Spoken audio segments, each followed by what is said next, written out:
දැක්කනේ මෙතන වෙච්ච වැඩේ. ඒවා හරි අපූර්ව වැඩ. අද කාලේ දකින්න විරල දේවල්. ඉතින් අද වීල්ස් ට්‍රැවලර් ලෑස්ති වෙන්නේ ඒ වගේ අපූර්ව ගමනක් යන්න. ඉතින් වැඩි අටුවා ටීකා ටිප්පණි ඕනේ නැහැ. අපි ගිහිල්ලා බලමු මොකද වෙන්නේ කියලා.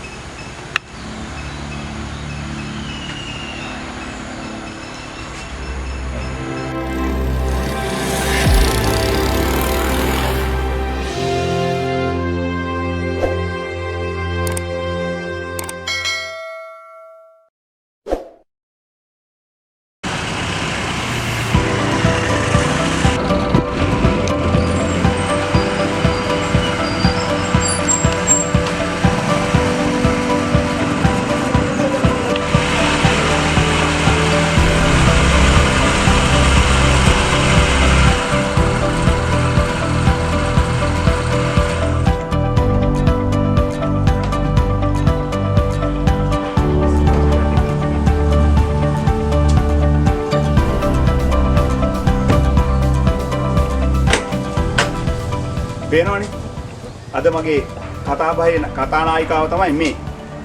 එතකොට මේ අපිට මේ සුදු අධිරාජ්‍යවාදීන්ගේ සමයෙන් පස්සේ අපේ ලංකාවේ ඉතුරු වෙච්ච ඔවුන්ගේ ගමන් බිමන් වලට මූලිකත්වයේ දීපු රටයක් තමයි මේ.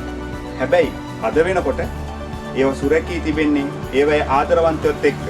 ඒව වෙනම කතා, වෙනම පරිච්ඡේද, වෙනම පොත්වල ඡේද වශයෙන් ලියන්න පුළුවන් දේවල්.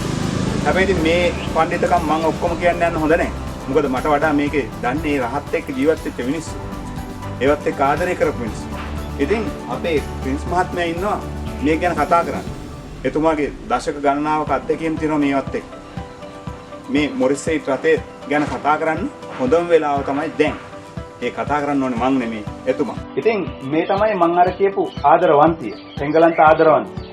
මේ ඉන්නේ යාගේ ලංකා පෙම්වතා. ඒ කියන්නේ ප්‍රින්ස් මහත්මයා. ඉතින් ඔබතුමාට බාරයි මේ පෙම්වතිය ගැන කතා කරන්න. මේ කොහොමද මේ ප්‍රේම සම්බන්ධය ඇති වුනේ? ඇත්තටම මට මොරිසෙයිට් එකකට හිට ගියේ මගේ තාත්තටත් තිබුණ මොරිසෙයිට් එක. ඉතින් ඒක හින්දා මම ඉතින් මොරිසෙයිට් එකක් හෙව්වා. ඉතින් ඊට පස්සේ මම මේ කාර් එක හම්බුණා. ඉතින් ඒක දැන් මම වෘත්තාපනය කරලා මේ තත්ත්වයට අරගෙන තියාගෙන ඉන්නවා. ඔව්. එතකොට මොන අවුරුද්ද වගේද මේක මේ ඔබතුමා අතටපත් වෙන්නේ? මගේ අතටපත් වෙන්නේ 2001 විතර වගේ. 2001 ඉඳලා මේ දක්වාම ඔබතුමා සම්බන්ධ කියන රටේ. දැන් ඉතින් මේ වගේ පෙම්වතියක් ඇසුරු නිසුරු කරනකොට අකරතැබ්බත් වෙලා ඇති. ප්‍රේම වල දිනවනේ අකරතැබ්බ. ඒ අකරතැබ්බ මොනවද ප්‍රින්ස් මහත්මයා ඔබතුමාට වෙලා තියෙන්නේ මේ පෙම්වතියත් එක්ක යනකොට? මම දවසක් පොඩි ගමනක් යනකොට එක පාටම නැවතුණා. ඒ පාරේ ඉතින් මම බැලුවා මේක පොඩ්ඩක් පැට්‍රල් වල පොඩි ප්‍රශ්නයක් වුණා. ඉතින් ඒ පාර මගේ දැනුමේ හැටියට මම පොඩ්ඩක් ඒ අඩුපාඩු හරි ගස්සගෙන ඒ විදිහට මේක කරගෙන ගමන ගියා. ඉතින් එහෙම පොඩි අඩුපාඩු නිසා විශාල අකරතැබ්බ වලට මට මුහුණ පාන්න උනේ නෑ ඇත්තට. ඒ වගේම තමයි මේ සමහර වෙලාවට පෙම්වත් සංචාර ඔබතුමා ගාව ඇති. එතකොට මේ පෙම්වත් සංචාරවල අමරණීය මතක සටහන් ඔබතුමා එක්ක ඇති. යම් දවසක මේ මොරිසෙයිට් එක්ක ඔබතුමාලා ඉතිහාසගත වෙන්නේ මෙන්න මේ මතක සටහන් එක්ක. ඉතින් ප්‍රින්ස් මහත්මයාට මොනවාද මේ යුවතියත් එක්ක තියෙන සුන්දර මතකයන්? මේ මගේ නෝනාගේ අයියාගේ පුතාගේ වෙඩින් එකට ගියා. ඊළඟට පොඩ්ඩක් ඔය චොයිස් එකට යනවා වාද්දුවට එහෙට මෙහෙට පොඩ්ඩක් ඉතින් ගිහිල්ලා එහෙම තමයි මගේ චොයිස් එක නිසා නිතරම භාවිතා කරන්නේ නැහැ. ඒ පොඩ්ඩක් ඉඩ ලැබුණාම මේ විදිහට තමයි. දැන් අර යුවතියකට ආභරණ වගේ තමයි මේ එංගලන්ත පෙම්වතියට මේ තියෙන සුවිශේෂී ලාංඡන. එතකොට ප්‍රින්ස් මහත්මයා මට පොඩ්ඩක් කියන්නකෝ මේ මොනවද මේ තියෙන සුවිශේෂී ලාංඡන? මේ බැජ් එක නම් ඒ ඔටෝමොබයිල් බැජ් එක ඒ ක්ලබ් එකේ රෙජිස්ටර් වුණොතින් හයි කරන්න ඒකයි. නමුත් ඒ ඇන්ටික්ස් කාර් වල ඒක හයි කරන නිසා තමයි මේ බැජ් තුනම මම හයි කරේ. මේ මම රෙජිස්ටර් වෙලා නැහැ ක්ලබ් එකේ. මේක ඉංග්ලන්ඩ් කොඩිය නිසා තමයි මේ ඒක ඒ සෙල් බැජ් එකක් හැටියට ඒක හයි කරේ. මට පේනවා මෙතන මේ අටේ ඉලක්කමත් එක්ක මෙතන පුංචි කොටසක් තියෙනවා. එතකොට ඒක තමයි මේ මොරිසෙයිට් කියන ලාංඡනය. එහෙමනේ ප්‍රින්ස් මහත්මයා. එතකොට මේ තියෙන කොටසේ තියෙනවා මේ මොනවද මේ තියෙන්නේ? මේ තියෙන්නේ මෙතන මේ පුංචි ලාංඡනයක් තියෙනවා. මේ ඉන්නේ මේ හරක. ඒක කව්. ඔව් ඒ ලාංඡනේ තමයි තියෙන්නේ. ඒ ඉස්සර කිව්වේ මේකට ගොනා මොරිස් කියලා. ඒක හින්දා මේ හරක නිසා. ඒකෙන් තමයි ඒක තියෙන්නේ. අන්න ඔව් බුදුහාම ඉතාල වැදගත් කැලලක්. දැන් අපි අපේ ඉංගලන්තේ වාහන හැදුවට අපේ අය අපිට නම් දාලා තියෙනවා මොරිස් 8 වලටද මොරිස් වලටද මේ 203 වගේ පර්ජෝ වලටද එතකොට එක එක ඒවා කිව්වම දැන් ඔබතුමා මේ කියන ගොනා මොඩල් එක කියලා. එතකොට ගොනා මොඩල් කියන්නේ හේතුව තමයි මේක නේ. මේක ඒ ලාංඡනේ තියෙන නිසා තමයි ඒක මේ උනේ. ඒක වැඩි භාවිතා වෙන්නේ නැහැ. අර ලාංඡනේ නිසා තමයි මේ ලංකාවේ ඒක හැදුනේ. ඔව් ලංකාවේ මිනිස්සු අතර රිය සාහිත්‍යයක් ගොඩනගන්න ඕන වචනත් එක්ක නේද? යුවතියකට ආභරණ වගේම උපකරණ තියෙන්නත් පුළුවන්. දැන් අපි ප්‍රින්ස් මහත්තයාත් පෙන්වන්නේ මේ ආභරණ ටික. දැන් මම පෙන්වන්න හදන්නේ උපකරණයක්. පොඩ්ඩක් ඉන්නකෝ.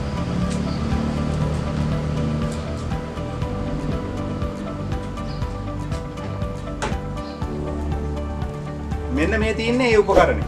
මම නම් දන්නේ නැහැ මොනවද කරන්න කියලා.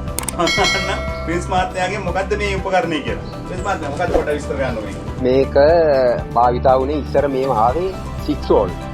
ඉතින් 6 වෝල්ට් වලදී බැටරිය උදේට ස්ටාර්ට් කරනකොට මදි. ඒකින්ද ස්විච් එක ඔන් කරලා මේක දානවා මෙහෙම.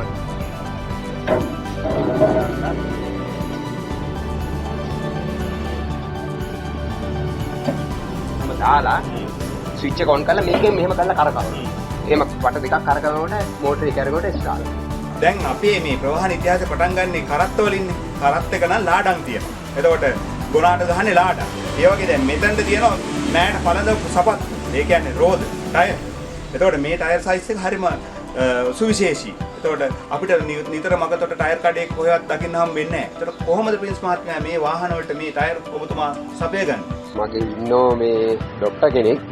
එයා ඉංග්ලන්ඩ් වල ඉන්න එනකොට මේ මොරිස් 8 වලට අදාළ බඩු ගේනවා. ඉතින් එහෙම මොරිස් 8 වල අඩුපාඩු තියෙන මගේ යාළුවන්ටත් මම ඒ ડોක්ටර් යොමු කරලා තියෙනවා. ඉතින් ඒ ડોක්ටර්ගෙන් තමයි මම මේ බඩු අරගන්නේ. නමුත් එතකොට මේකේ කොයිතරම්ද එන්ජින් කැපැසිටි එක ඒකේ මොනවද රෝද සයිස් එක ඒ වගේ දේවල්?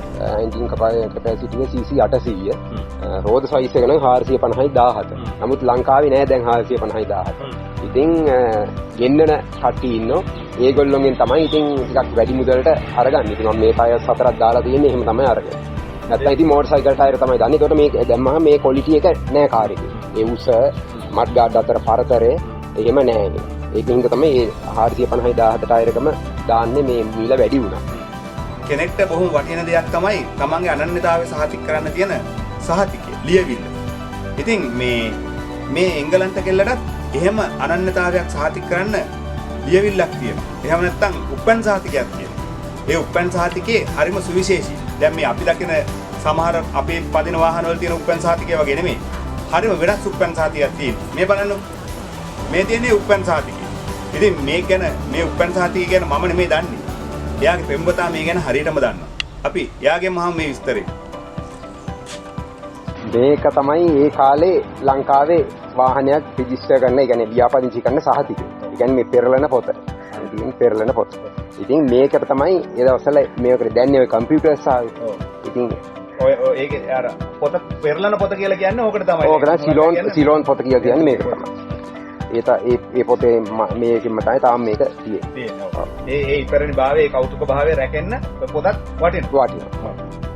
දැන් අපි කොහේ හරි ගමනක් විවණක් කරනවා නම් මේ නූතනේ අර තියනවා වගේ කාර් එකේ යම යන්නේ. එතකොට මේ අපිට AC ඕන නම් AC තියෙනවා, ඊතල පැත්තක යන්න ඕන නම් රස්නේ ඇති කරගන්න පුළුවන් කාර් එක ඇතුලේ ඒ අදාළ පරිසර තත්ත්වයන් අපිට ලබා ගන්න පුළුවන් බොහොම පහසුවෙන් නූතනේ.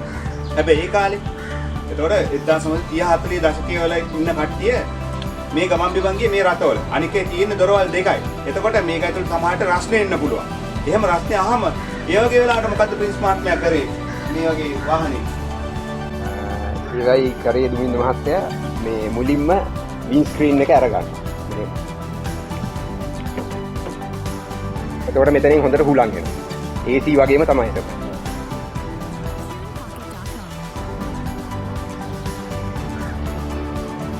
කොහොම ඒක අරගන්නවා. ඊට ඒකත් මදි නම් මෙතන තියෙන සන්රූෆ් එක. ඒකත් ඉවතන ඉන්න ඔක්කොම AC වගේම තමයි. වෙනවනේ. ඒ කාලේ AC. දැන් ඔය යුවතියක් ලස්සන කොහොමද? යුවතියක් මූණ වගේම පොඩ්ඩක් අපි කැමතිනේ මේ කොල්ලෝ තරුණ කොල්ලෝ කැමති පොඩ්ඩක් පිටිපස්සෙන් ඉඳලා බලන්න මේ ගමන් ලතාව, මේ ලාලිත්‍යය. එතකොට මෙයාටත් කියලා එහෙම ගමන් ලතාව. ඒ ලාලිත්‍යය. ඒ වගේ තමයි ඉතින් මේ පිටිපස්සට ගිහිල්ලා පොඩ්ඩක් බලන්න ඕනේ. එහෙම නැත්නම් හරි නෑ නේ.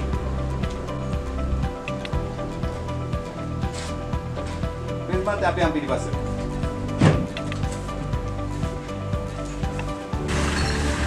ඉතින් මම අර කියපු පිටිපස්සේ ලතාව බලන් තමයි මේ ඇවිල්ලා තියෙන්නේ. එතකොට මේ ක්‍රිස් මාත්‍යා දැන් අපිට විශේෂීතාවයක් මේ කාර් එකේ පිටිපස්සේ පේනවා. ඒ තමයි දැන් මේ දෙපැත්තේ වෙන අපේ වාහනයක් අලුත් එකක් ගත්තොත් සිග්නල් ලයිට් ඒවා තියෙනවා. දැන් මේකේ කිසිම සංඥාවක් නැහැ. එතකොට මේ දකුණට වමට හැරෙන එක ඊට පස්සේ මේ පාකින් ඒවා කොහොමද පෙන්වන්නේ? ඒ ඔක්කොම කෙරෙන්නේ සිග්නල් එක හැර මෙන්න මේ ලයිට් එකෙන් තමයි ඔක්කොම කෙරෙන්නේ. මේක බ්‍රේක් ලයිට් මෙන්න මෙතන තියෙනවා පාකින් එක. එච්චරයි. මෙහෙට එන්නේ නැහැ. සිග්නල් වලට එන්නේ මෙතන තියෙනවා හෑන්ඩ් සිග්නල්. දෙපැත්ත. ඔව් හෑන්ඩ් සිග්නල් දෙපැත්ත. ප්‍රධාන වශයෙන්ම ගත්තොත් මේ කාර් එකේ දොරවල් 3යි. ඒ තමයි ඩ්‍රයිවර් පැත්ත එක, පැසෙන්ජර් පැත්ත එක සහ මේ ඩිකිය. ඉතින් මේ ඩිකිය තියෙනවා තව සුවිශේෂී භාවයක්. ඒක බලන්න තමයි මේ හදන්නේ. ක්‍රිස් මාත්‍යා ඒකත් පෙන්වන්න පොඩ්ඩක්.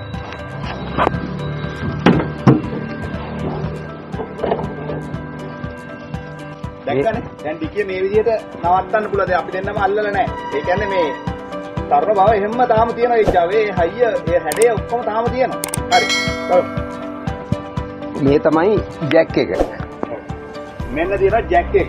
මේ හදිස්සියක් වුණොත් අකරතැබ්බයක් වුණොත් රෝදේ මාරු කරගන්න තියෙන ජැක් එක මේ. මේක කරකවල මේ බෆර් එකේ මෙන්න මෙතන පට්ටමට තියලා ඒක ඊට පස්සේ මෙතන උඩින් කරකවන එකයි තියෙන්නේ. මේ තියෙන්නේ වීල් බ්‍රෂ් එක.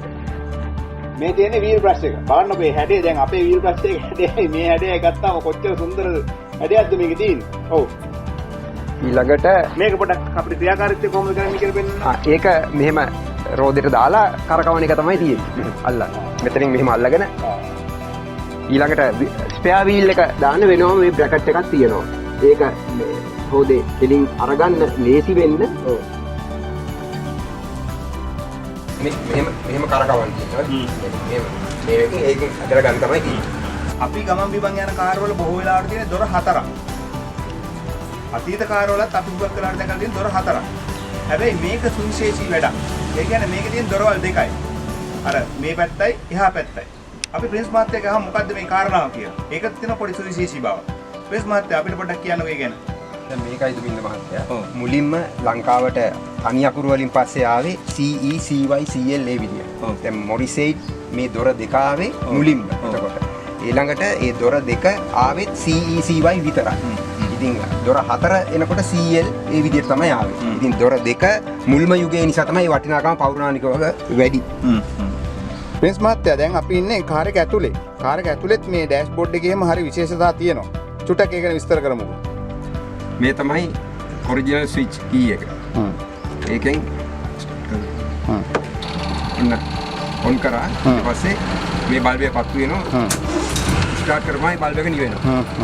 ඊට පස්සේ මුලින්ම කරන්නේ මේ චෝක් එක අදිනවා. මේ තියෙන චෝක් නොබ් එක. ඒක ඇදලා තමයි ස්ටාර්ට් කරන්නේ. ඊළඟට මේ ස්පීඩෝ මීටර් එක, මේ ඔයිල් මීටර් එක, මේ ටෙම්පරේචර්, මේ ගියර් සිස්ටම් එක තියෙන මේක. එතකොට වයිපර් එක ගැනත් මේකේ විශේෂත්වයක් තියෙනවා. වයිපරේ හදිසියෙවත් මෝටරයෙන් වැඩ කරන්නේ නැත්නම් මෙන්න මේ ලොකු නොබ් එක ප්‍රෙස් කරනවා. ප්‍රෙස් කළා මේකෙන් ඔන්න ඔහම ආන්න එහෙම කරකවන්න තමයි තියෙන්නේ. වර්ෂාව වෙලාවට වයිපර් මෝටර් එක වැඩනකොට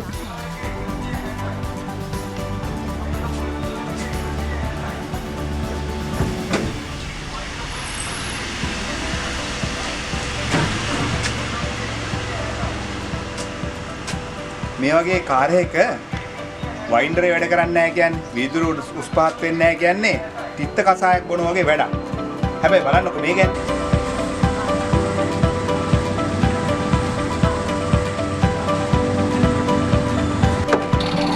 හරි.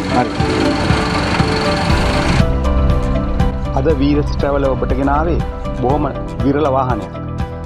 ඉතින් වීරස් ට්‍රැවලර් එක දිගටම රැඳිලා ඉන්නේ. ආයමත් මේ වගේ විරල වාහනයක තොරතුරු අරගෙන අපි ඔයාලා හොයාගෙන එනවා.